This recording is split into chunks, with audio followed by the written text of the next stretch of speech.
Ladies and gentlemen, boys and girls, welcome inside Garage Door Sports, your no-holds-barred weekly discussion on everything in the sporting world.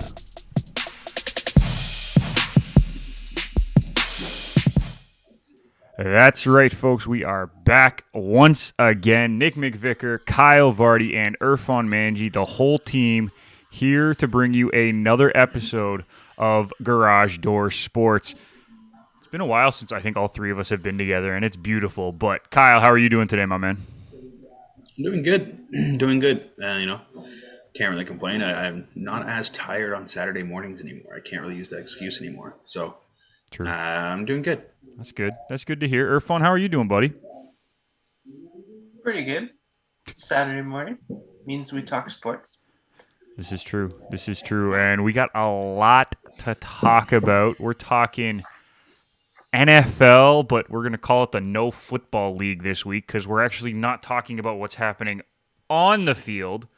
We're talking about all the fun stuff happening off the field. So the No Football League.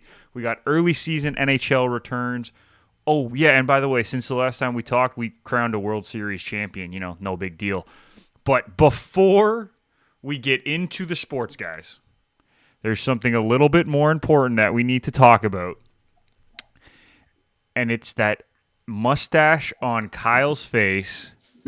It is Movember, and that means one thing for a lot of people in North America, and I mean around the world, really. And that means it is time to help raise money for men's health. And Kyle, you've been thinking about doing this for years. You've been pushing off shaving the beard months and really years after year, but you finally decided to raise funds and awareness this Movember for all the dads, brothers, sons, and, well, just friends in our lives by shaving your beard, leaving the mustache. And I think me and Irfan are both on your side on this one, and together we think we can make a difference for men's health.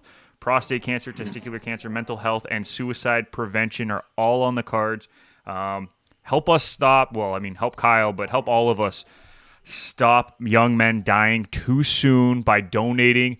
Go to Movember.com if you're in Canada, ca.movember.com to donate. You can either donate to Kyle's fundraising itself, or you can donate really at all. We don't mind, just as long as you are donating. This is a great cause. Kyle, is there anything you want to add to that little spiel there from me? Well, it's just, as you said, I've been kind of pushing this off for a couple of years because everybody who knows me knows how much I truly enjoy having a beard. And you've also had it forever.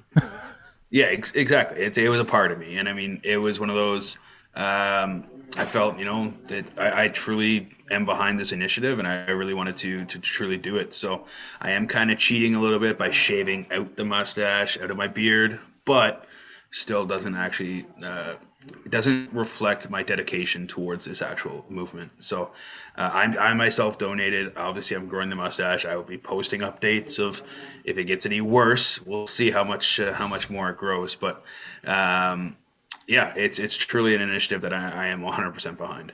And you know what? Like, I've done it before where I just didn't shave for the entire month of November because I don't think I could ever get rid of the beard personally. It's just that's something that has become part of me. But I've let the beard grow really, really long. I've donated many times. Irfan, anything you want to add to this while we're talking about it? No, it's a good initiative. I've been doing it every year except this year because I have a bunch of defense prep to do, and I don't want to look like I just have a squirrely mustache or look like. But you could go we could go no shave, right? It doesn't have to necessarily be just a mustache. Agreed. Right? So, yeah. So I mean, I haven't touched it all month, and it's been all 4 6 days. So maybe we'll leave it this way. But Kyle's doing a great thing. You can. If you want to donate, there's a bunch of us with pages. Donate to the cause wherever you can, for sure. Yeah. And we will post on our social media accounts updates throughout the month of November of not only Kyle's mustache, but how our donations are going. And we'll post links as well for you guys to donate. So please make sure you take the time to donate when you can because it is a great cause. Now let's get into sports, boys. And let's start with our kickoff segment, sponsored by Canada Kicking Academy, calling all kickers and punters in the Southern Ontario region. If you are looking for year-round professional development with elite competition, you need to train with the Canada Kicking Academy. The Ferraro brothers, Daniel and Gabe, are both University of Guelph alumni, and after illustrious university careers, they want to teach you everything they've learned over the years. If you want to take your special teams game to the next level, visit them at CanadaKickingAcademy.com or on Instagram at Canada Kicking Academy. And we are starting in the MLB because we have crowned a World Series champion. And not only that, there's a very prominent Canadian on this team in Freddie Freeman. Or, sorry, should we call him Frederick Freeman? Because that's what everyone is now jokingly calling him. I mean, okay, I just want to start with this. How happy were you when you saw him raise his hands with that last out? Because that made me so happy, Irfan. Well, I think the shortstop could have done a forced play over at second, but he deliberately chose to go over to Freddie. So that was a good moment. It was kind of like the Joe Carter moment when his hands pop up. And I was like, that probably is the closest thing to Canada or a Canadian team winning World Series in 20 years. So I'll take that little win there. Very true. Kyle? Yeah, I mean, it's always great when players who have been long-standing members of a team finally win that game or finally win that championship, right? You know, I'm not a huge proponent of going to multiple different teams and doing that sort of thing. Like, I get you have to do it sometimes, but I find that the best championships are always the ones where you've been there for 10 plus years. You know, you've grinded with all these, like some of these guys, and they finally win that championship, right? Like, and that's what Freddie Freeman's done. He's been there since day one. He hasn't gone anywhere. He's been a Brave for life. We'll see what happens in the offseason. I really hope he does stay, just because I think it truly means that much more to Atlanta if that's the case. Yeah. But I was very happy for him to finally win that chip. So yeah. Honestly, the only place I could see him going that wouldn't really throw everybody off is if he went to Toronto, but they have no place for him in Toronto. Mm-hmm. Right? Unless he's going to DH and split time with Vladdy at first. He's played third before, but I know, but like comfortably. I mean, comfortably fit into that line. There's no way he leaves. There's no way. He needs to stay in Atlanta. But speaking of the Braves win, since that's kind of what we're supposed to be talking about, not just Freddie Freeman, I was thinking about this, and this was something that was bugging me from the League Championship Series, the CSs. And I was trying to figure out what the MLB actually wanted. Because, you know, every year they have a team that they want to win when it comes down to the Final Four or the Final Eight. We know that. It doesn't always happen, of course, but they have a team in mind that they would like to keep all the way to the end. Is this the best possible outcome that the league could have had based off of the Final Four? Like, Kyle, I'll start with you, but I would have to think this is the team, when it came down to that Final Four, that they wanted to win. Yeah, I mean, Boston's been there before. Obviously, we know that, right? They've done their thing whenever they get around to the finals. They usually win it, but that's just just how it works. The Astros and the Dodgers, we've seen that before. That would have been, honestly, I think that would probably have been the worst case scenario for the MLB, just because I don't think people care, other than those fan bases, if either of those teams would win. And it's one of those. I think Atlanta was the one team that, even if they weren't your team, you kind of wanted them to win just based on what was left. Yeah. I mean, the Astros, the cheating scandal, all that kind of stuff, they're on the shit list. The Dodgers going out and buying anybody with a name, to me, I'm not a huge fan of them doing that, but it's how they win. I get it, but still. And then Boston, I'm just not a Boston fan. So, I mean, best case scenario. Yeah. I mean, you also talk about the three other teams, right? You mentioned the Astros cheating scandal. Well, we also have to look at the Boston Red Sox, because they were caught in a cheating scandal. They didn't win, obviously, but they were caught cheating as well. They lost their manager because of it. The league still, I mean, they're probably not happy about that.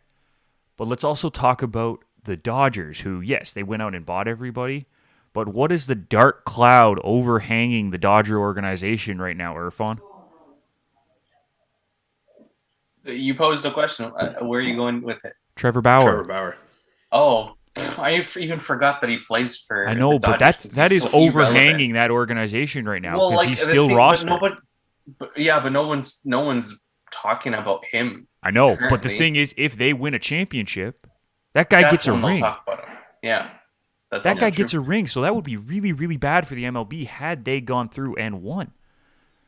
So the other three teams have some sort of overhanging dark cloud on them, and then there's the upstart Atlanta Braves who, on July 13th, had a 1% chance to win the World Series, dude.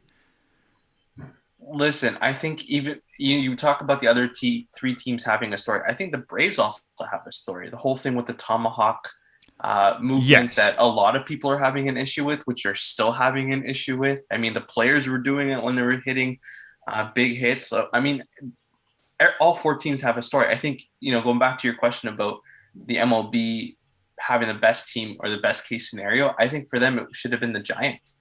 Well, I was talking about the Final Four, but yes. No, I know you're talking about the Final Four, but like if we're going ideal case team for the MLB, I think it would have been the Giants because of the huge turnaround, the fact that apparently Buster Posey just played his last postseason game ever as one of the best catchers in the game. So I think that probably would have been the best case scenario with teams with no issues over the last 5 years, maybe, or last season. But if you're talking Final Four, I guess the Braves did have that better story. Kind of reminds you of the Nationals. Weren't expected to win, ended up winning. And to your point, in July, they had one of the worst records. And I mean, no offense to the NL East, it wasn't very good. So I don't I'm also not surprised that they got out of it well. So Well, but and you think about it, right? Like they had like the 1% chance you were saying, but then they also lost Acuna for the year too. Well, this was just after Acuna was lost. Yeah, so like the fact that they went out, got basically, I don't want to kind of downplay them. They got garbage heaps for outfielders in Eddie Rosario, who was DFA'd, Adam Duvall, who was okay. Yeah, Jock Pederson, who they got from the Cubs for a bag of balls, basically. Yeah, who was picked up from the Dodgers for a bag of balls too. Yeah, and it's just one of those like these little pieces, right? Just and Soler. Don't forget Soler at the deadline, right? Hold on, you forgot Soler. Oh yeah, like Soler at the deadline, and then they trade like. Oh, by the way, did anybody realize that Sandoval got another ring because he was with the Braves for the first half of the year? Yeah. So Pablo Sandoval got another ring, by the way. So yeah, it's like it's the little pieces, and this is why when Anthopoulos left the Jays, I was so upset because there's certain the players have to play. Don't get me wrong, but the GMs have to set them up accordingly, and I think that you're looking at. I would say not necessarily. Okay, I'll say it's a masterpiece. It's a masterpiece of what happened. Because everything filled in properly, and I mean, yeah, Irfan with the scandal. I mean, with the tomahawk and stuff like that, and it's one of those. It's going to be an ongoing thing because I think that is a little bit more gray area compared to the Cleveland Guardians issue. I think the tomahawk's a little bit different situation, but I'm not going to get into that. We'll figure out how that plays out, but. I mean, with a championship now there, we'll see if that changes the direction of what people actually want. Yeah, we also have to talk about the fact that the Atlanta Braves were a struggling organization for a long time. They haven't been to the World Series. They haven't really been competitive for a while up until the last couple of years, and now they get to the World Series. It's a great story. You mentioned Alex Anthopoulos, Kyle, and first Canadian GM to win a World Series. So representing the Great White North, him and Freddie Freeman. And let's not forget Mike Soroka, who I know he's hurt, but does get a ring. He's part of this team. He wants to run it back next year. And by the looks of the pieces that they have already signed and a couple that they need to re-sign, they're going to be competitive. Do they run it back? I don't know, but they're going to be competitive, and it's going to be fun. Well, as Irfan said, I was going to say, as Irfan said, that division's dog shit. It is, but they're also a good team in a bad division. Well, I can't remember what the stat was exactly, but I think it's only been like once or twice in the last 10 years that the team that has won the World Series made it back to the playoffs or something like that. Yeah. So a lot of the times they have a disappointment in the next year. So Yeah. we'll see. But I mean, as you said, getting the pitching back. I mean, some of their pitching definitely took a stride forward this year. Plus, getting Acuna back, we'll see. And don't forget, they get Soroka back, right? Like, let's not forget that he was their best pitcher. He was their ace going into the season. Yep. And he pitched like an ace at the beginning of the season. So if he can come back and pitch like an ace again, their pitching staff just gets that much better, right, Irfan? Like, am I crazy in saying that? Well, considering how good all the pitching they had this postseason, and then you bring back the Rays, Right? Like, I'm not crazy in saying that, right? No, and I think that hangover, I think they have a better shot compared to the rest of the teams over the last 3 years that have had hangovers, maybe except the Dodgers, who just, like Kyle said earlier, just pick up everyone with a name. But, but having, it's basically a new signing for them to bring back their ace and hopefully their best hitter in Acuna. So they're bringing in their two best players. I don't think they can run it back, but I think they'll still be one of the better teams in the NL East and probably a division series or championship series caliber team next season. That's what I'm saying. And that's all you can ask for at the beginning of the season is to be a top 4 team. If you're a top 4 team in the league, then you're pushing for a chance to play for a title. That's really all it is. Let's move on to the Jays, because obviously we're Toronto-based boys, so we might as well talk about the team that we see the most. I want to start with you, Irfan. What are we looking at as realistic expectations for this offseason for the Jays? They're going to have to bring in a second, third, fourth rotation guy, potentially, and seeing if they can bring in another bat and a healthy bat. And, just bear with me on this one, but what if Carlos Correa gets a pitch from the Jays organization? I mean, you move Bichette over to third because they've needed someone who's a consistent hitter at third, hypothetically. Give Correa a shortstop and then see if you can bring Semien back, and that is your middle infield. So I think taking a run at the big names this offseason should be something the Jays should consider, bringing in a bat and bringing in some pitching. That's probably it. Max Scherzer's name's there. Go give him a year pitch. Don't do well, but like we'll move you to a contender. I mean, that's exactly what the Nats did, right? We're not contending. We're going to move you. And he got a realistic chance. I mean, he pitched his ass off, pitched 3 games within 7 days or something like that. So he still got it in him. So definitely an arm for the starting rotation and a big bat. Kyle, what are your thoughts? I think it's going to be one or the other. It's going to be Ray or Semien that will re-sign. I believe it's going to be Ray because I think Semien, with Boris being the agent now, is gone.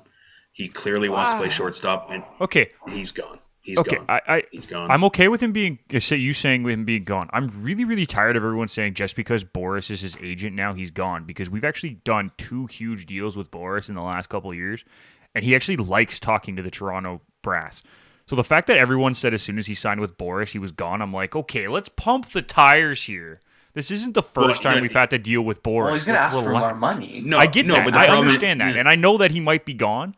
But it's just not because Boris is his agent. Like, I'm so tired of people saying this everywhere on Twitter. Like, this is not the reason he's gone. It is because of him and Boris, though, because Boris is going to stick that Marcus Semien is a shortstop, and he is not a shortstop. Exactly. He is a dog shit shortstop. That's why he's gone, though. It's not because of Boris. It's because Semien wants to play shortstop. Well, I understand that, but that's going to be the key point that Boris is going to use in negotiations. And as soon as he uses that in negotiations, he's gone, which is why I said as soon as he hired Scott Boris is going to use the shortstop thing as, hey, if you want us, he's got to play shortstop. So you were using it in a different context. I apologize. Other people were using it in the context that just because Scott Boris is his agent, he doesn't like Toronto, he won't sign here. And I'm like, whoa. It's not that he won't sign. It'll be harder to get him under the term or the money that you want, because Boris is a smart agent to bring in. He's the Mino Raiola of the MLB, basically. Yes, for sure. And it's one of those. I honestly, and I like what Simeon did. He's not worth re-signing, and I'm sorry. Like I love what he did. He's not going to replicate that again. It's No. not going to happen. He might hit 270 with 30 bombs, but he's not hitting 285 with 45 bombs and setting the record for the second baseman in home runs. It's not happening. No. No. Like if you're Playing trying for to his if you're trying to contract. if you're trying to replicate that, it's not going to happen. No. You know, do I think Robbie Ray is going to have another Cy Young season? No. But am I okay with Robbie Ray giving us 12 wins and a 3.3 ERA? No problem. I think he can do that. he'll still be a very good pitcher, like a solid number 2 behind Manoah. Yeah, and it's one of those. It's one of those like I have no problem them re-signing Ray. Would I like to keep Matz as a 4 or 5 guy? Sure, but I think there's cheaper options out there, and I think he's gone because I think he's kind of rebuilt his value based off this one season, and I really don't think it's worth the money to sign him if you're going to shell out some extra money to sign one of these big guys. I do agree with Irfan. I think there is some sort of shortstop guy going to come in. I know Bichette wants to stick at shortstop, and he was better in the second half of the season. Better than dog shit. It's still shit. So it's fine. I honestly, my ideal offseason is go out and get Jose Ramirez for third base. You can leave Bichette at second, or you can move him to second and go get somebody else. You know, if they do bring in Jose Ramirez, I don't think they go get a shortstop. I think they eventually switch Santiago or Cavan to second and just have run with that. I mean, Cavan's probably gone in the trade personally, but we'll see what value they want back. And then, to me, the biggest glaring weakness is the bullpen. You have 3 or 4 pieces that are set up right now. You got Richards, you got Simber, you got Romano. Yeah, Romano, and then who I'm thinking of somebody else that I can't think of the name. And then you have Meza, who's your lefty guy who started off terribly last year, but turned it on and became a really good lefty pitcher out of the bullpen. So you got 4 main pieces right there. You got to see what you get out of Pearson in the offseason. You know, obviously that groin injury right now, it's we'll see what happens and if that's delayed at all. But I think you got to go get out a legitimate 1 or 2 pieces in the bullpen for sure to shore that up because we lost a lot of games last year based on that bullpen. Yeah. You also talked about some of the guys that they could move to shortstop or second base or whatever in the system. Let's not forget we have a pretty good prospect in the system who could maybe make the jump next year. So we can't disprove Jordan Groshans. Like he had a good year last year in the minors. If he's ready to go, is he a guy who could come up and play third base, right? And then if you bring in a guy like Jose Ramirez, now you have that flexibility where all 3 of those guys could play all 3 of the positions if you really need them to.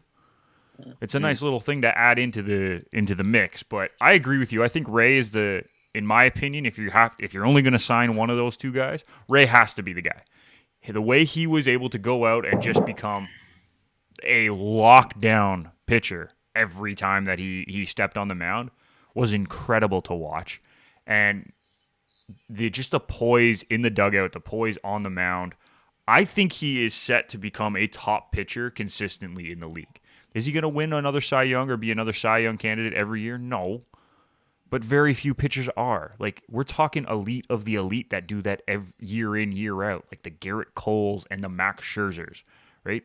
Those guys are elite of the elite.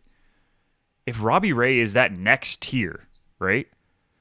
Super solid pitcher, goes out and puts up good numbers, gets the strikeouts, keeps his ERA under 340, 350, or under 3 consistently, depending on how good we're talking, right?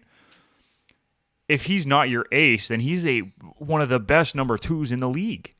And that's what this team needs right now. We need consistent pitching that we know, okay, this guy's going out every 5 days, and he's going to put up a good showing. He might not win all of those games, but he's there and putting in good shows. We already have that, I think, in my opinion, in Manoah. Right? That kid just goes out and pitches. He does not care what's going on. He will go out and do his thing. We thought we had that in Ryu, and for the first season we did. I don't know where Ryu comes back next year, at like what level he's going to be playing. Hopefully he can come back and be the number 3 and a good number 3, right? And then you need to fill in 2 spots. As opposed to with Semien leaving, if you re-sign Semien, there's now 4 spots or 3 or 4 spots on that pitching rotation that you need to fill in, and that's more questionable in my opinion. So you sign Ray first, and then you talk to Semien if you're the Jays, and I think that's realistic. And you talked about some of the free agents, guys. I'm agreeing with you on all of those. I like the idea of Jose Ramirez, Kyle. I didn't even think about that one. But they definitely need to get a third baseman, and in my opinion, that's the biggest need for this team is third base, because that was a hole, and not even like a good hole. I would say that was the weakest part of this team all season when it came to batting and even fielding. Like, it was just not good enough. I know Bichette had his problems, right, Irfan? He had his problems, but the third base spot was the weakest spot in the lineup pretty much all season. And like, no knock to Espinal, who's hitting close to 300, but still, you need something else there. Yeah. Well, and that's the thing is, like, I agree it's a hole for sure. I think Espinal did a fantastic job, but he truly is one of those more like your utility guy. Right? Yeah. You need him to play third base, he can play third base. You need him to play second, he can play second. Right? If he can fill in as shortstop, he can do that. But he's better used as that super utility, what we thought Biggio was going to be, but then Biggio turned out to be So, I mean, the thing is, like, everyone says Biggio is but defensively, Biggio is great. He's one of those guys that you want on the bench to be able to go in and play any position. I'm not saying he's elite, but no, but everybody, as of 2 years ago, Biggio was supposed to be the starter, rising star with Vlad and Bichette. Yeah. Not necessarily on their level, but rising star with them. And now all of a sudden we're talking about him being a bench piece. That's just right. I agree. A big drop off compared to what we were expecting. So I agree. I honestly think I do think Biggio's gone the offseason. I think it's going to be a trade for somebody. My ideal guy to bring in the offseason, and not everybody likes this, is Marcus Stroman. I agree. You're talking about I love that move. You're talking. Everybody's like, "Oh, I don't know if I like his attitude." I'm like, "What are you talking about? Like, go away." It's literally Irfan. It's literally Brad Marchand. It's literally Brad Marchand. But the thing is, hold on. No, it's it not. Is 100%. It is no, not it is as good though. I would not say. No, I would not say Stroman is as good as Marchand. Incomparable though. No. I'm not saying that. I'm saying if you had Brad Marchand on your team, you want him on your team because he pisses everybody else off. Got it. Okay. And that's exactly what you want. Okay. So when Brad Marchand's not on your team, you think he's the biggest rat in the league. It's the exact same thing with Stroman. When Stroman's on your team, you love him because he's giving you a 3 ERA. He's going out there. He's hyping everybody up. He's doing everything you possibly could want as a pitcher. And he's hyping up the fans, getting everybody into the game, getting his teammates into the game. But when he's out in New York and he's talking shit, of course you don't want him on your team. Like that's how it works. Like, and Brad Marchand's the exact same way. If he was on the Leafs, I would be okay with Brad Marchand. But because he's on Boston, I can't stand the guy. It's how it works. It doesn't help that he's on Boston. Well, so yeah, it's the same thing with Brendan Gallagher in Montreal. I can't stand him. I was going to say it would make more sense if you compare him to like Kachuk or Gallagher. That was. But would I take Gallagher? Would I take Gallagher on my team? 100%. He'd be a great player on my team. No problem. Absolutely. It's the exact same thing with Stroman, and I think once if he actually truly comes back, the fans will love him. They'll have no problem with him. Right, and it's not as if Stroman left in free agency. We traded him, so it's not as if it's not as if it's like he left on his own free will. It's like no, he really didn't have a choice. They're like, yeah, okay, bye, pack your bags. Well, yeah, so he also didn't want to be here for the rebuild that was going on at that time. Yeah, the way that they were galvanizing him in the media. No offense, like, would you want to be here for a rebuild? No, not at all. But I have no problem with what he said. He didn't say anything bad about the city. He didn't say anything bad about the organization. No, he didn't. He just kind of looked like he didn't want to be there anymore after the whole conversation with the rebuild. Yeah. But if you talk about energy and you talk about a guy who's going to love your city, I like Marcus Stroman, so I'm not against that. I don't understand how people are like, no, he isn't a good pitcher. Yeah, but when you come to playoff time or you go to that chase, you need someone with that energy to pump you up. And I think the Jays sort of had a moment this season where it dipped, and that's when they kept losing their games. Yes, it's the bullpen, but like the last month was great. But if you go back, let's say 6 weeks or 8 weeks before the end of the season, there was a huge dip in terms of energy. Like to me, I look at Manoah and I look at Manoah as a Stroman Jr.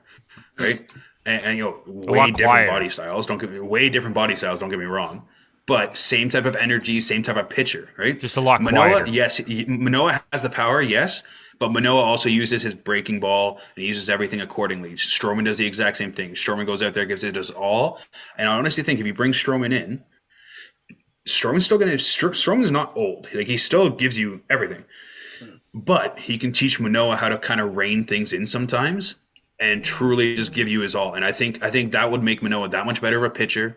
The only real question between the two of them is who's going to get the number 6. So True. Why don't we just go and just raid the Mets starting rotation of players who are now free agents? Just go grab Syndergaard as our number 5 too. Screw it. see that's my pipe dream is you bring in Syndergaard, Just have as him a be number your 5, 4. just throw it out there and see what happens. That's what I'm saying. You bring Syndergaard in, you have him be your number 4 or 5, and you have Pearson. You have him and Pearson just take off like 1 week off, 1 week on. Just rotate the two of them and just throw 99 down the middle of the plate the entire time. Say good luck, hit it. I like it. Okay, well, I think that's enough MLB talk. That'll do it for our kickoff segment, sponsored by Canada Kicking Academy. If you're looking for more information on the Canada Kicking Academy, visit them at CanadaKickingAcademy.com or follow their Instagram account. We're going to just keep rolling, boys. We're not even going to stop. No commercial breaks today. We're going to keep it moving, and we're going to talk the No Football League. Oh, did I say that again? Yeah, well, there's been 2 huge stories this week. We're going to start with the one on, I hate to say it, but my Green Bay Packers. Aaron Rodgers tests positive for COVID. Now, any other player in the league right now, this wouldn't be a story, really. I mean, it would be mentioned. The player would be sitting out the game, whatever. Except for the fact that Aaron Rodgers in August had the fun comment. When asked if he was vaccinated, he had the comment, "Yes, I am immunized." So, the question is that I'm going to pose to you boys. It's written on the screen there. So the question is, did he lie, Kyle? Yes. Irfan? He used his words creatively, so yes, he 100%. lied. Well, but that's like, my oh, thing. well, Like, question was- technically, he didn't lie. The NFL saw him as an unvaccinated player, right? The league did. saw him as an unvaccinated player. The team saw him as an unvaccinated player. So he didn't technically lie, but it looks really, really bad. The question was, are you vaccinated? He didn't say, yes, I'm vaccinated. He just said, I'm immunized. So whatever the hell that means, apparently. Right. So technically he didn't lie because he he said he was didn't lie. immunized. But He said he was doesn't look immunized, but never But he agreed didn't- that he actually was vaccinated. Right. He didn't answer the question word for word like you should. He played the game. good. Yeah. So how was he immunized? Did he get it and then he thought he was exempt because he got it already? No. So basically, I'll read some of the quotes because that's the other thing, and then this is where I wanted to get into more than anything is that he did a spot on the Pat McAfee show yesterday, and if you get a chance, listen to the audio because it is something. He apparently is allergic to something in the mRNA vaccines, so the Pfizer and Moderna vaccine. So he wanted to find a different treatment that would help immunize himself from COVID, which is fine. I understand the logic behind that. I think we all get the logic behind that. You don't want to put yourself in a worse spot by having an allergic reaction to the vaccine. Right or fun? I think we agree with that. The problem is that he misquoted the CDC's website that saying that he thought it said, should you have an allergy to any of the ingredients, you should not get one of the mRNA vaccines. The CDC website actually says if you have had a severe allergic reaction or an immediate allergic reaction, even if it was not severe, to any ingredient in an mRNA COVID vaccine, you should not get either of the currently available mRNA COVID vaccines. He's never said that he had an allergic reaction to any of the ingredients. He just said he had an allergy to one. Right, so that's another confusing thing. And then the Johnson & Johnson one had a few issues. Remember, it got pulled from the U.S. for like a couple weeks or something and then put back on the shelves to be used. Well, it wasn't good enough, so they sent it to Africa.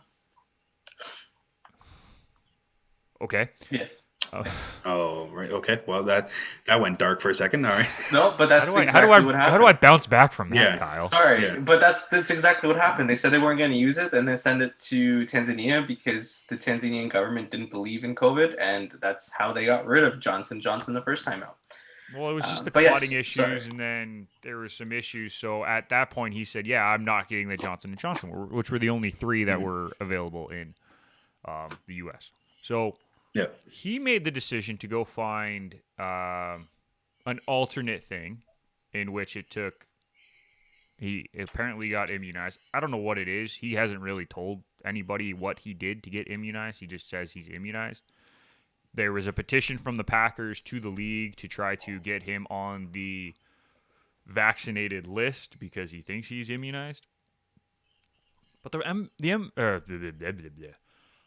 when it comes to those kind of comments, do you think he took it too far, basically saying like, well, there's other ways to do this, and I think I'm right, and the NFL is just being ridiculous and not seeing it how I see it? That's kind of how it's coming across to me. I mean, he thinks he's immunized. He got it. Clearly, it means he's not immune to the thing. But I mean, technically, even Like- the vaccines, you can get it. What? You can get COVID-19 after you're vaccinated. No, I understand that. But if he's saying he's immunized, it means he thinks he's immune to the whole COVID thing. Right. That's the difference between vaccinated and immunized, right? So it's like if he thinks that, I don't know. Like, to me, I think he has to face some sort of repercussions just because if it came out that he says he's immunized and he's trying to cheat the system, he really is trying to cheat the system. There's no two ways about it. Yeah. Then I don't know. I feel like there's got to be some sort of repercussions for it. It's just it's the same as if somebody who has like a fake vaccination card and go walking around and be like, hey, yeah, I'm vaccinated. It's like, here you go. It's like, Under Kane? yeah, exactly. It's one of those, like, it's just that's not how it works. Like, you can't just say you're something and be like, oh yeah, okay, we're good. No, it's not how it works. Irfan, what are your thoughts on what he said? He also talked about how it's gonna change his reproductive health growth and No, he was all worried that about jazz. that. That's one, but that He was was talked about. Right, he was worried about that, but there's 3 or 4 major studies that have been done to say that's I know. not true. And at the same time, the man's 38. So are you looking to procreate into your 40s and 50s? Like, is this what you're worried about right now? Well, don't forget, he just got married, last year? Right. I think he's just trying to build his case as to Yeah. why he's not getting the vaccine. But I'll give you guys a story. So one of my sister's really close friends actually has an immuno disorder that makes her immunocompromised to the mRNA. So she had to go down to the States to get J&J and still ended up with an allergic reaction, but still has to get it done in order to go to campus. So you have people with disorders that are still taking it because of what's the regulation in the world. And you have an athlete here who's, unfortunately playing the line very, very thin to say that he's already immunized. And I mean, he's becoming a danger to everybody. So at what point, like Kyle said, does he get in trouble for this? Because apparently if the NFL knew about this and they didn't really follow up on it, which they should because it's their league. That is my biggest problem with this. And that's where I'm really frustrated too. Because there are specific protocols in place for players who are unvaccinated. They have to wear masks at press conferences. They have to do all these other things that the vaccinated players don't because they have the vaccine. Mm-hmm. Yeah, Rodgers wasn't doing that. That is not okay. Like, how is that allowed? He's breaking all these protocols, and it only comes out now that he tests positive, that he was on the unvaccinated list. Like, no, if I'm a media member who's been doing these press conferences for the last 2 months, I'm furious with the league and the team because that is not okay. All these other players are following the rules and all the other teams that are unvaccinated. Why is it just our team that decides that they are above the rules or this player that decides he's above the rules? Like, that is not okay. Right? Or like, I don't get it. No, I don't understand it. I mean, is it because of the name Aaron Rodgers and the fact that He's one of the biggest names in the game, and if you suspend him, there's a huge issue. But at the same time, if you suspend a guy at that caliber, the league sends a message saying that safety and health follows what's going on right now. Like, there is no one exempt. I don't give a shit if you're the best player in the world. You can't get away with it. You have to get vaccinated if that's the rule. You can't lie about it.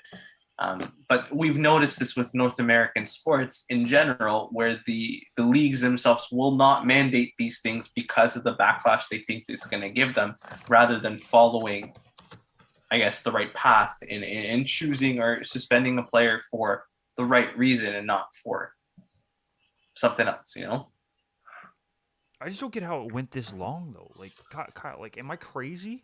This should have been put to bed like weeks ago if the NFL knew and the league knew and the team knew. Like, I don't get it.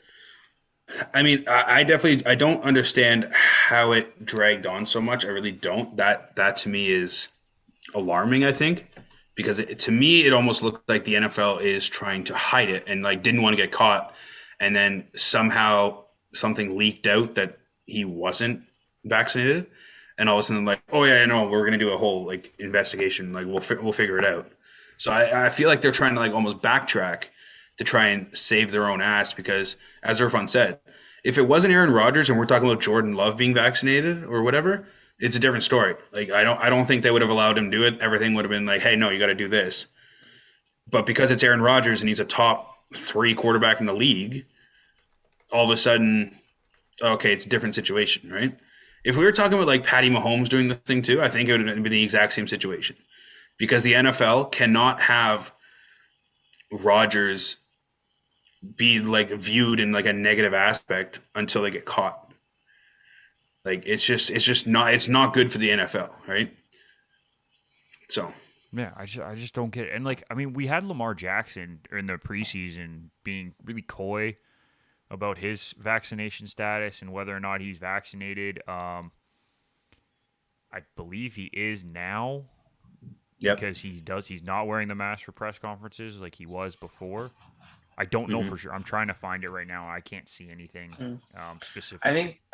I think the league needs to release a statement of who's vaccinated and who's not. No, you can't do that though. I don't want them to do that. I don't think that's fair.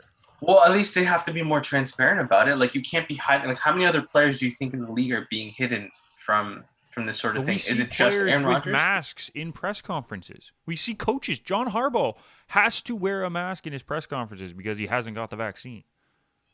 So it's just Aaron Rodgers. Is it John Harbaugh with the Ravens? One of the Harbaughs. It's one of the Harbaughs. Whatever the Ravens coach's name is. Right? Like, that's what I mean. Like, other players are following the rules. It's just Rodgers who decided he was not involved in it. And I just don't think that's okay. But whatever. Let's move on. Let's move on to another football story that's not really a football story. Boys, the other big story this week was Odell Beckham Jr. and all the fun saga that happened this week. And I've been laughing watching every story come out as it happens because his father posted a video of all the times Baker Mayfield missed throws or just didn't throw the ball to OBJ. And to quote a former NFL wide receiver, to sort of quote a former NFL wide receiver, isn't that your quarterback? Not my quarterback, but isn't that your quarterback? That's my quarterback. Like, that's my quarterback. What? And then OBJ hasn't said anything on the matter. I would like to point that out. Since all this came out, OBJ has been radio silent. What did you make of this right away, Kyle, when you saw it? I mean, yeah, I feel like that aura is kind of just stayed with him his entire NFL career, right? Like he was, even when he was with New York, it was always that, oh, he's a prima donna type of thing that always kind of stuck with him. Forget New York. And I mean, it was at LSU you saw it. Yeah, but I mean, like once he got to the NFL, like it was like when he was in New York, it was like, okay, he's a prima donna. Like he's a fantastic player, but he's got that he's got those voices in the background saying, "Oh, you should say this. You should say this," and it's unfortunate because like he's a good player in the league, and it's I think his reputation's kind of slandered a little bit because he's now known as this guy who wants to have it his way, and if it's not his way, he doesn't want to play for that team. So, I mean, it's unfortunate because it's not necessarily him who's making the calls; it's everybody around him. But he's got to live with that because it's still his reputation that they got to go off of. So, Irfan? I'm quite surprised that he lasted this long in Cleveland. To be honest, like I think for somebody of his, I guess of his attitude, of his stature, of the ability that he has, he went to a Cleveland market, which is not a huge to me. Like it's not a top football market. So the fact that even here he kind of hasn't found a home. I don't know where he's going to end up, and I'm sure wherever he ends up, he'll have the first good couple of games or a good year, and then I think it's going to happen again because it's a cycle with this guy where his ego might get too big, or he just doesn't fit in with the team with the ability that he has, and or he's going to have his dad who's going to post videos of him not getting a pass when there's three other weapons on the field or something, or he's just not the right coverage. I don't know, but I'm just surprised he lasts this long, and Yeah. he can go move on. Let the Browns bring in someone else who wants that opportunity now. Yeah. Well, I mean, I think the Browns have kind of handled this the right way, which sounds really funny to say because it's the Browns. Um, but they excused him from practice the day after, just saying, "Listen, we just need to kind of figure out where we want to go with this." Baker Mayfield said all the right things, basically saying, "Was I hurt? No. Was I surprised? Yeah. But you know what? If he wants to come in and have a conversation with me, that's how we build. That's how we get better, right?" So I think they've handled it. I don't know about you guys, but I think they've handled it the right way all week, leading up to the restructured contract and release, because I think it just kind of clears one issue out of the locker room, right? Like you don't have to worry about it anymore. It's yeah. gone. It's done. You move on. This team is still good without Odell Beckham Jr. He hasn't looked great this season. Um, now they changed the offense a little bit because obviously you're missing that player. Well, without the distraction now of, oh, do we have to pass to him every time now, or Yeah, is he the focus point? So I think it's better for the Browns. exactly. So that's what I mean. Like you get to the point where all right, now we don't have to worry about it. Right now we can move on with the guys that want to be here, want to play. So I think this is going to be a good thing for the Browns. It's just hard to see like I really don't know where Odell Beckham fits, and I guess that's the next question. Out of all of this, is where does he end up going? What you see the big stories and they're coming out, and it's like, okay, well, Green Bay is a good place for him to go, or New Orleans, or Vegas, or Patriots, Bills, Falcons. I'm like, if I'm any of those playoff teams, is that something that I really want to do right now? Bring in this kind of guy who on a whim could just decide he doesn't want to play anymore? I I think mean, he yeah. has. Oh, sorry, Kyle. No, you go ahead. Go ahead. I was gonna say I think that if he goes to any of the bigger teams or the playoff teams, my first conversation is you are not bigger than the team if you want to be here. If you don't want to be here, please don't sign because we are not wasting. Like if it's the Bills go, we have a leadership in this team. This is our locker room dynamic. You are coming in to help us win. If you cannot do that, bye bye. And that will be his third team that fails out, and he probably won't be in the league for long. No, and I think it's one of those. Um, I do think the Pats will look at him, and that's just coming from a Pats fan because we've done this multiple times with other um, players that have failed out of the league. I guess is what you could say. We've done this multiple times, bringing in guys that were outcasts and so on and so forth. And I think it's just a matter of him buying in. If he buys into Belichick and truly talks to him and he's all in, then I think it works. And with the fact that they also restructured his contract, so he's a free agent after this year too. It's kind of a no-lose situation for a team to actually bring him in. You can actually truly if they bring him in and he doesn't work out, you cut him. It's fine, right? But if you bring him in, he works out. All of a sudden, he becomes another star player on your wide receiver. It gives your quarterback an extra threat to go to. All of a sudden, it looks good. It looks good in your team. And I honestly see the Raiders, especially with everything that happened with Henry Ruggs. I see OBJ going there, and he would be the number one. Like, he would be the number one guy. Right? You got Hunter Renfrow, who's kind of more of a slot guy that Carr loves to go to, but on the outside, it would be OBJ. It would be OBJ, and that's it. So, I mean, I could definitely see him going to Vegas too. Would Vegas the actual city, be the right location for him? That's a whole different story. But I mean, there's definitely teams that will take a shot at him. I think the Chiefs might take a shot at him just to add another weapon. But if he wants to be the number one guy, he's got to go to a certain team. Yeah, fair enough. Yeah, that Henry Ruggs story is just upsetting. Like, just everything that happened.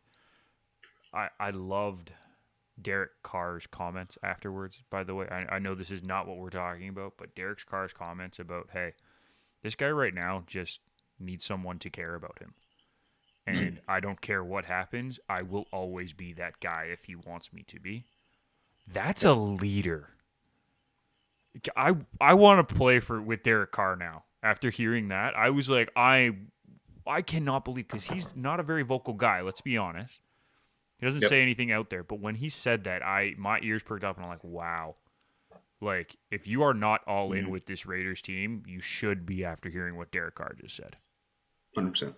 But I digress. I don't want to get too far into that. That's a story for another day that we can get into when more news comes out about that. Yeah, this OBJ story is just ridiculous. Let's move on. Quickly, let's hit the NHL, boys. Early season returns are looking good for a few teams. And if I told you at the beginning of the preseason, or even at the beginning of the season, that the top team in the NHL would be the Florida Panthers, the second team would be Carolina, and the third team would be the Edmonton Oilers, y'all would have both looked at me like I had three heads. But they've started off well. They've looked really good. Edmonton, 9-1-0, leading their division with little issue at the moment, no offense. I told you I liked a few of the offseason additions. Hyman, Fogle. I wasn't sure about Duncan Keith, but he's looked good in that role. Not necessarily the top line guy, but he's looked really good. And they've gotten really good goaltending from Koskinen and Smith. Like, they've figured it out. How long can they ride this, Irfan? I think at least a couple more games. I'm just trying to look at their schedule coming up. But, I mean, last night they were trading goals with the Rangers. Like, what the hell was that?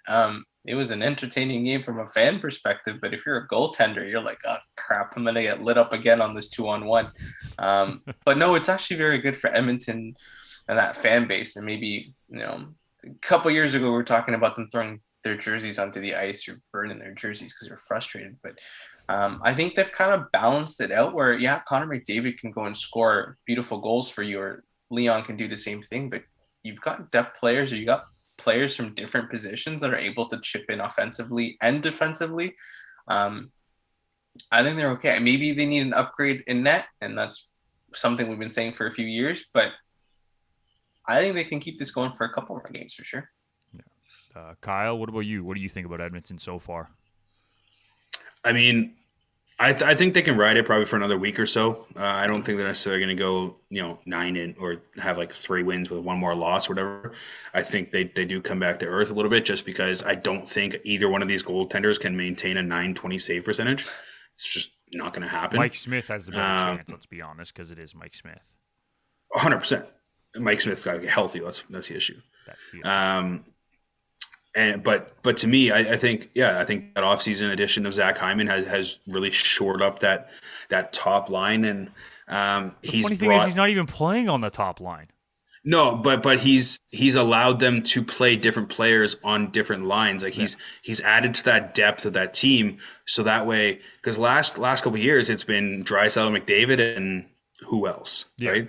Now all of a sudden Hyman's there. Now all of a sudden Nugent Hopkins stepping up, right? Like, there's people that, because he was brought in, are now allowed to play a different style of game and allowed to play, maybe more their game comparatively. So he has made that team better. maybe the Nurse extension has made it better for him and more wanting to play. I'm not sure. But that kind of stuff. So yeah, I mean, it's a great start, but we'll see if they can continue it. I don't think it's going to last very much longer, but I could be proven wrong. But is this a team that we could realistically say is going to be competitive come the playoffs, Irfan? Sorry, I didn't catch that. Say that again. Is this a team that we could say is going to be competitive come playoff time? I mean, considering the division that they're in, absolutely.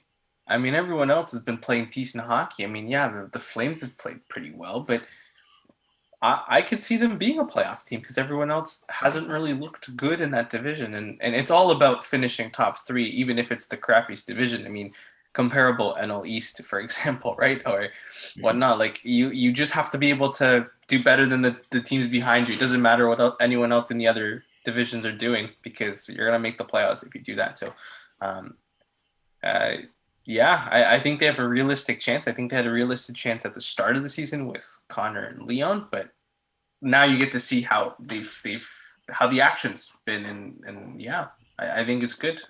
Yep. Let's move on to Carolina, and honestly, right now Carolina is just outclassing the league. 9-0-0. Freddie Anderson looks like the guy that the Leafs expected when they traded for him. 8-0 with a 150 goals against and a 949 save percentage. Yes, do I think that's realistically going to stay that way all season? No, but he's looked really, really good behind a good team in front of him, and the team in front of him is playing really, really, really well.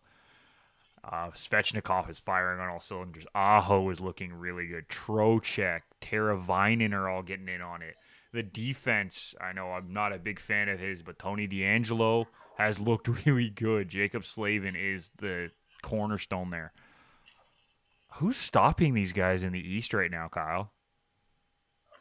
I mean, in the Metro, I don't really know.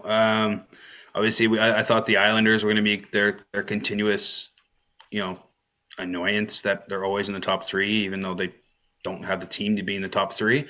But I mean, they haven't looked that great. Columbus has more points than them, so that kind of says something about that whole team right now. I mean, right now, the Rangers and the Caps are the only two teams that could truly give them any sort of fits. Like, and even then, like the Caps have looked good at certain points, but they haven't looked great all season. They only have one realistic loss, but they have 4 overtime losses. So I mean, they're keeping games close. And the Rangers are finally getting some goaltending that they've been missing. Right, they have the pieces. They just really couldn't click that goaltending. They had the guys who had the potential to do it, but never truly did it. And I mean, Carolina, now that Freddie's got some defense that can keep pucks away from him, all of a sudden he's actually showing up like he should, and it's showing what kind of goaltender he truly can be. Will he continue this whole season? Not a chance. He's going to have one of those months where he lets in 5 goals a game. That's Freddie. It's going to happen. But hold on. Is it though? We're used to Freddie in Toronto, where our defense didn't do that. We didn't clear the front of the net very well for him. And he had to deal with the Toronto media. Now he's in Carolina where he can kind of go under the radar. And if he has a bad game and no one's jumping on his back, they don't care. Well, he did the same thing in Anaheim too. So like it's been a trending thing. First 2 seasons though. Well, no, yeah, sure. But I mean, we're also talking about 9 games. Is he going to have a fucking 940 save percentage? No, I don't think he is. I'm just saying, like, if he has a 925 save percentage or a 920 save percentage all season, that's fantastic. The most he'll have like a 913 to 915. He'll come back to earth. He'll be a good, not great goaltender, and it's going to be the same thing as this. But is he going to be better than he was in Toronto? 100%. He's got better defense. It's simple as that. That's a better scheme in Carolina. Like they're a more defensive minded team as a whole, but he's still going to have it's Freddie, and I'm holding out hope. Maybe I get proven wrong. I'm more than happy to get proven wrong. But until I truly see it over a season's length, I won't believe it. That's fair, and I'm okay with that. I hope he does really well, Irfan.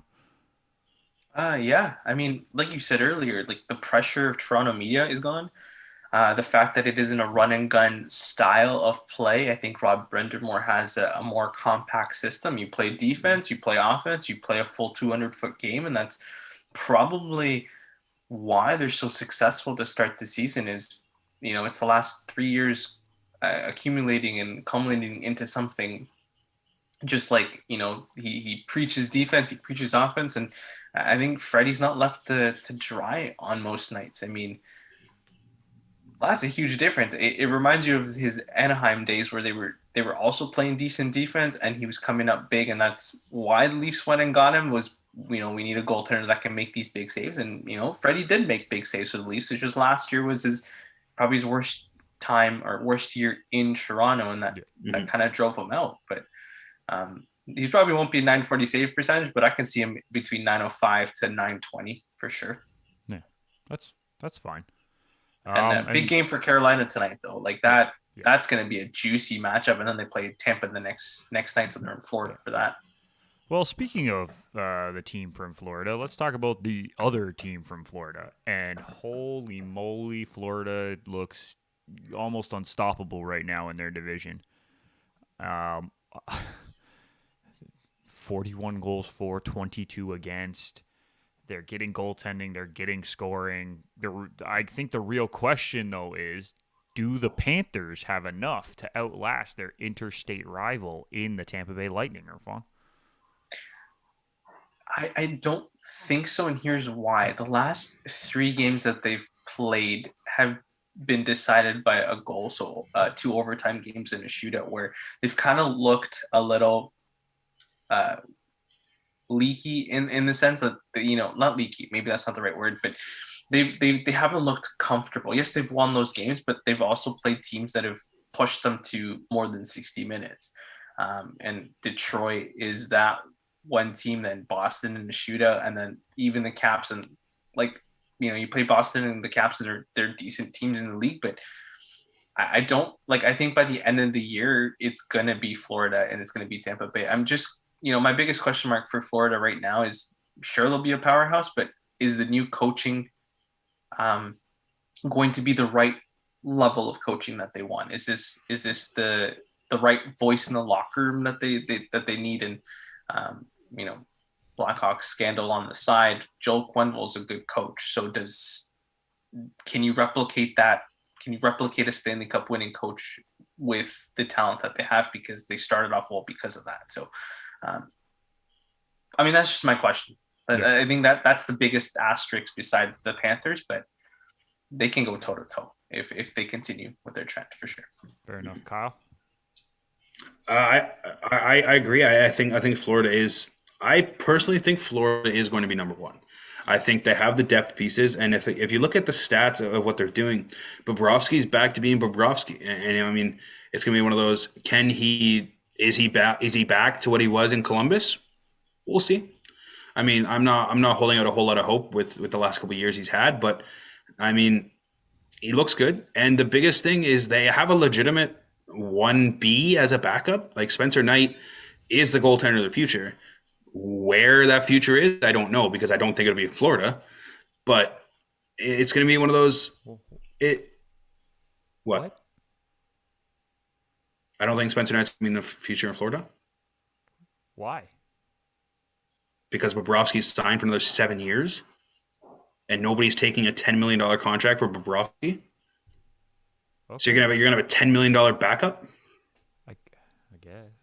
Okay. I see what you mean, but yeah. So like maybe he'll be the goaltender of the future when he's 29 years old and Bobrovsky's contract's done.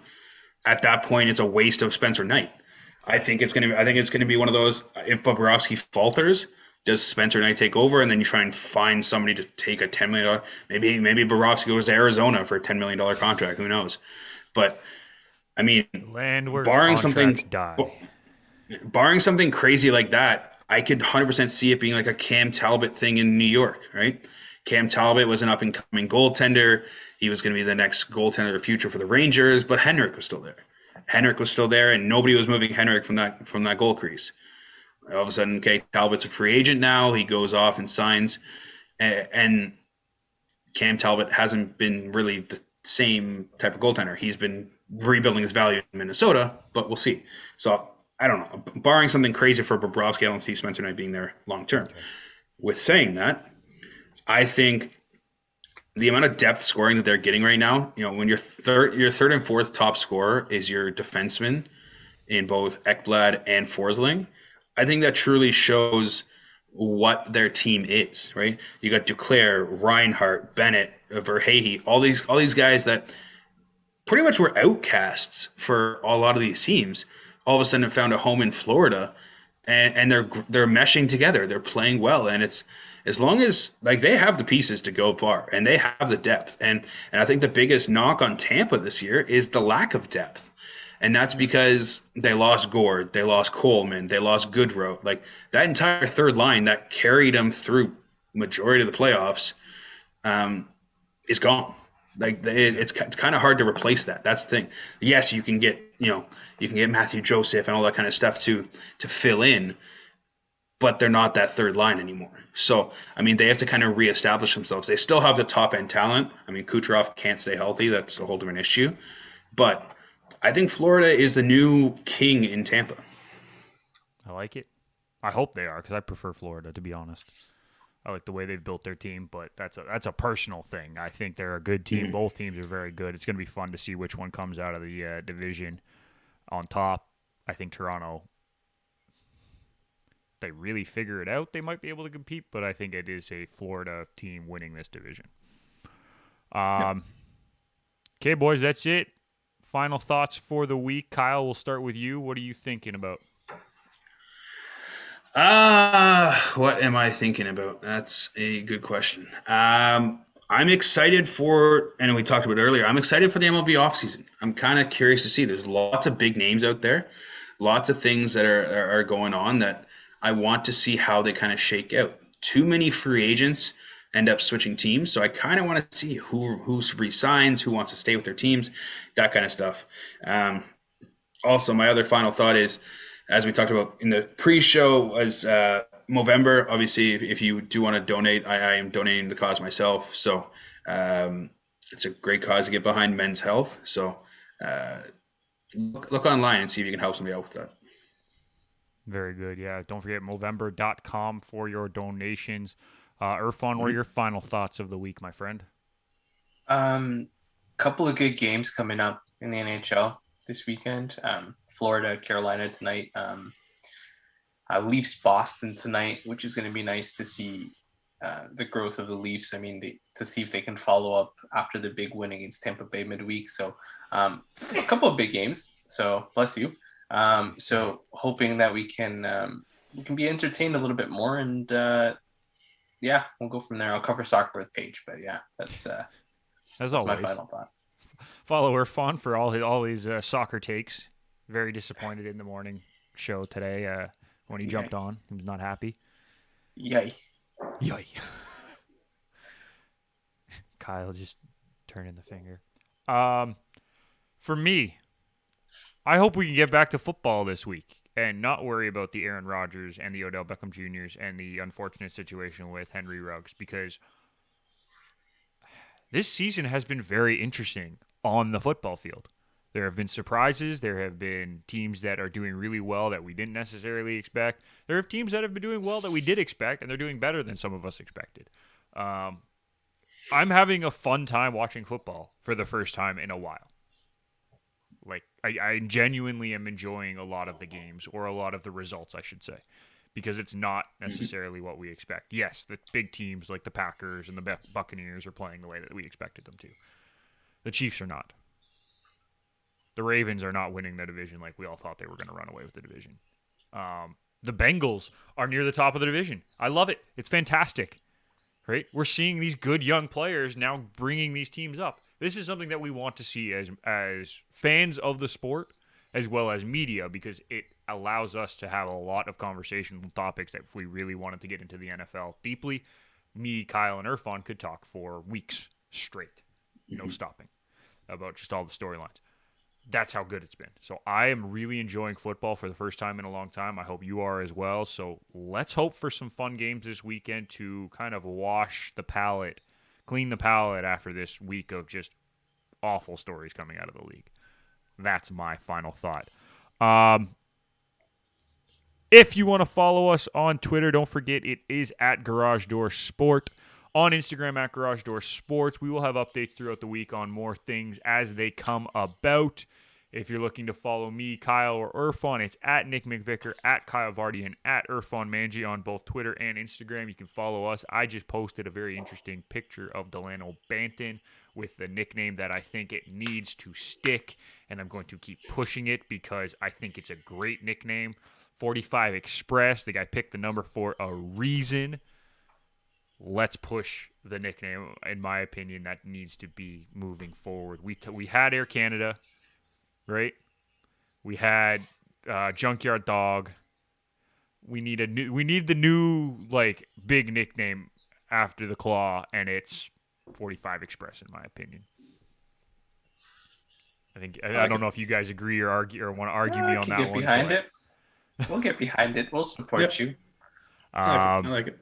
Other than that, that's going to do it for us here. Thank you for listening. If you want to listen to more of us, Kyle and the Betting House Pod has their picks every week on Twitter. Make sure you check out them. Try to make yourself some money. Irfan on Touchline Thoughts with Paige Culver, doing some great stories, having some great interviews. Make sure you follow them as well. 20 Minutes on Ice with myself and Ryan Haslett is still a thing. We're on a bit of a break right now, but we're going to try to bring you more content as we come about it. And don't forget to follow us on YouTube and Twitch as well. For the boys and everyone in the network, we want to thank you for listening, and we will see you next time.